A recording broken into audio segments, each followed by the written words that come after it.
مدرسہ ہے وطن اپنا، ہمیں دنیا سے کیا مطلب، مدرسہ ہے وطن اپنا، بنیں گے ہم کتابوں پر فرق ہوگا کفر اپنا۔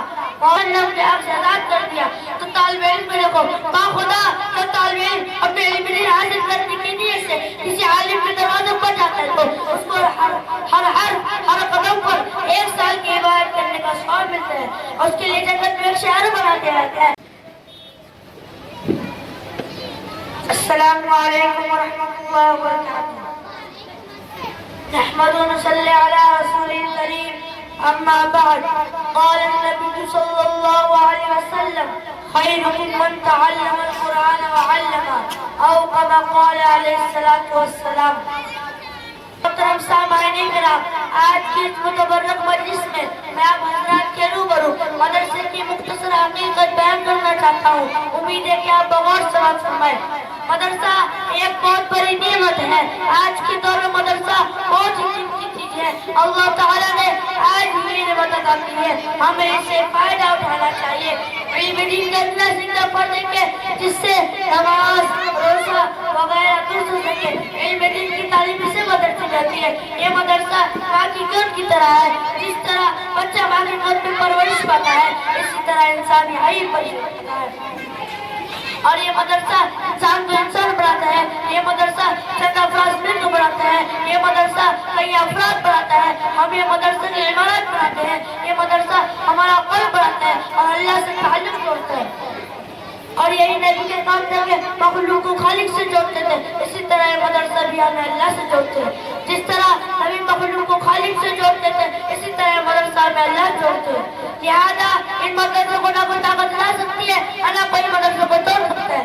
محترم مسلمانوں اور دوستو، یہی وجہ ہے کہ آج مدارس کے نام ہر اطراف اخلاق میں پھیلا ہوا ہے، جبکہ حکومت رات دن ان اداروں کو مٹانے اور ختم کرنے کی کوشش کر رہی ہے، لیکن ان اداروں کا نظام ایسے ذات عالی کے قبضے میں ہے جس کو نہ کوئی بگاڑ سکا نہ بگاڑ سکے گا انشاءاللہ تعالی۔ اب اس کے متعلق ان کے بارے میں سرور دو عالم صلی اللہ علیہ وسلم کی زبان سے سنے، حضرت انس رضی اللہ عنہ حضور صلی اللہ علیہ وسلم کی ارشاد نقل کرے، اگر دنیا میں ان لوگوں کو دیکھنا چاہتے ہو جن کو اللہ نے جہنم کے آگ سے آزاد کر دیا، جہاں جہاں سے کلام پڑھتے ہیں وہ زمین اس کے لیے استغفار کرتی ہے، صبح و شام پر اس کے مغفرت کے حدیث کرتے ہیں، ہؤلاء يبقى الله من النار، یہ ہے جن کو اللہ نے جہنم کے آگ سے آزاد کر دیا۔ اس سے مراد وہی لوگ ہیں جو علم دین حاصل کرتے ہیں، مدرسے میں رہتے ہیں، ظاہری سی بات ہے جب طلبہ کرام کو اتنا بلند مقام ہے تو ان لوگوں کی کاش آنگی جو طلبہ پر خرچ کرتے ہیں، مدرسے میں امداد دیتے ہیں، ان کے روپیوں پیسے سے جو عمارتیں بنا جاتی ہے تو آخرت میں اللہ تعالیٰ کو کتنا بڑا اجر دیں گے۔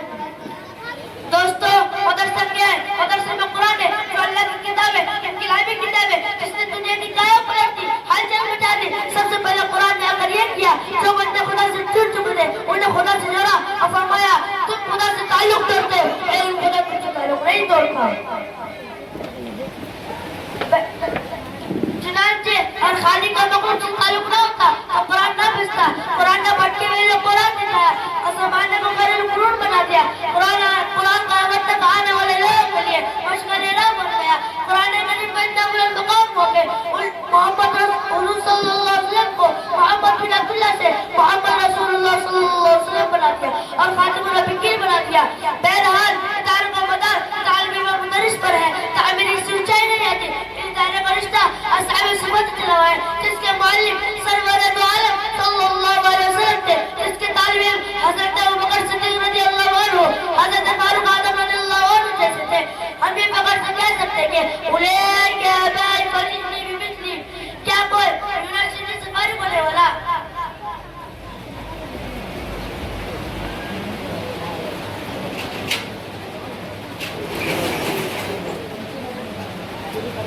ہم آلے نہیں بڑھا